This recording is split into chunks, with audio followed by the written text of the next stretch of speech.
Hey, what's up guys? So, ayan, magpapalit tayo ng air filter. So, ito yung filter natin. Ayan.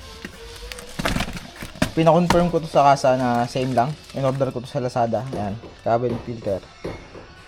Pang BYDC Line 6. So, ganito yung tsura niya.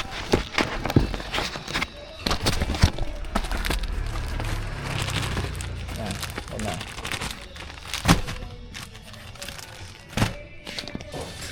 So, ayan mga lodi, hinihila pala to pagkatapos ng tanggalin. So, ay natanggal daw. Bakit ano?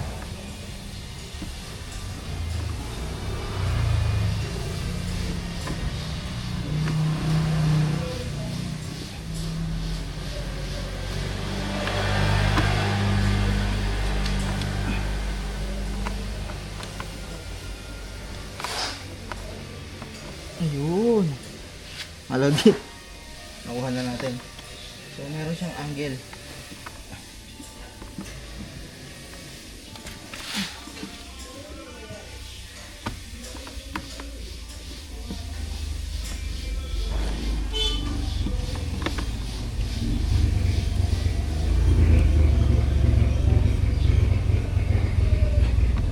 Itong isa natanggal natin. Itong isa ayaw bumitaw. Bakit gano'n?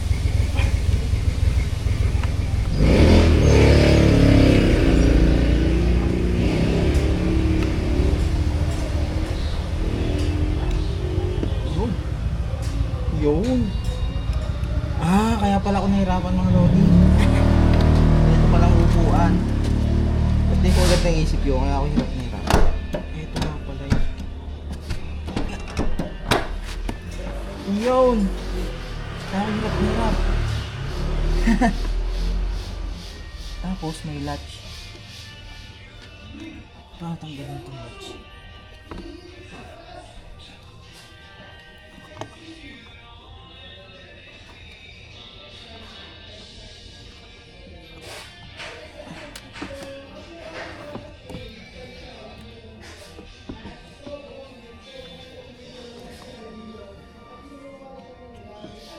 Tapos, anong sunod? Access na natin itong glove box. Ito ba yun? Teka lang. So, ayan mga lodi. As per instruction, kailangan natin tanggalin itong retractable string na to. Ito. Merong retractable string na. Try natin ilawan. Ito. Ayan, may string. Ayun. So, kailangan natin itong i-remove. Try natin i-remove. Medyo mahirap lang siya i-remove kasi umiipit yung kamay natin. Pati pagbabalik nito yata mahirap. Pero as per instruction,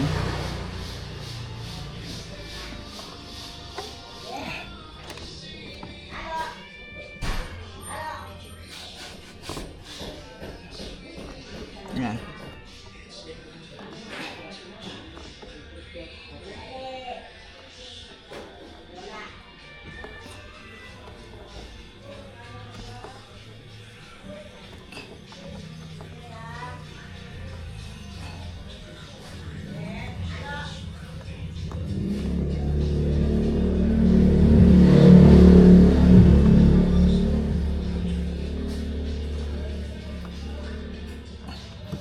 Holy shit, ang hirap tanggalin.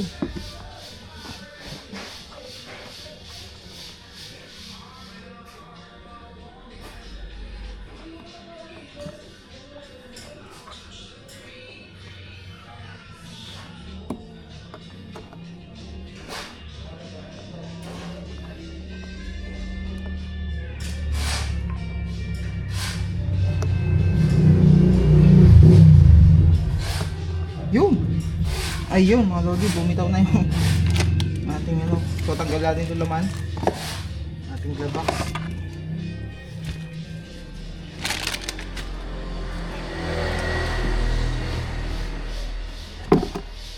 So, ayun mga lodi, natanggal na. Ito yung ating retractable na.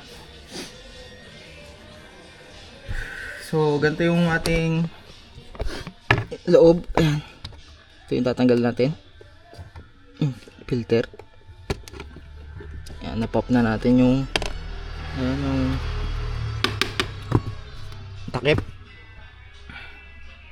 Ayan. Tapos ito yung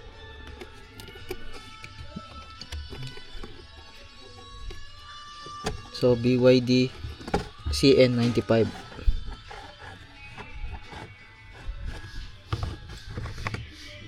Ayan mga lodi. So ganito yung itsura nya. Ayan, CN95. So may arrow. So meron siyang arrow.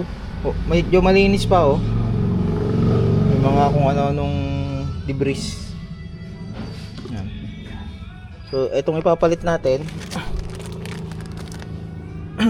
Medyo malaki pala to. Kasi kaya to.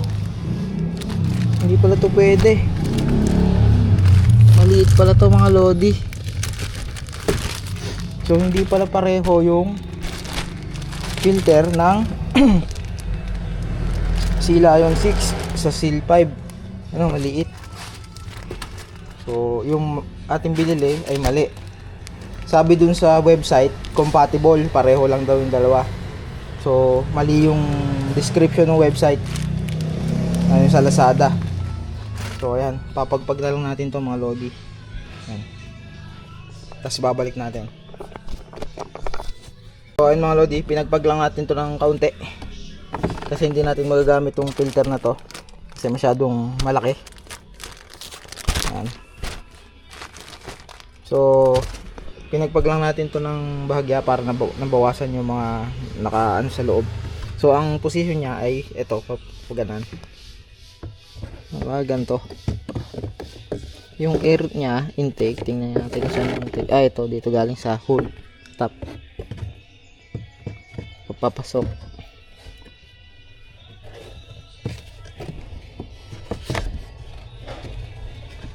So ibabalik ko muna to mga lodi. Ang hirap mag video ng hawak isang mic. So ayan mga lodi, naibalik na natin. Hindi natin to ginamit kasi masyadong malaki pala. So ayan, bebenta na lang natin. Hindi ko alam kung sinong bibili. Kung saan natin bebenta. Bibili tayo ng bago.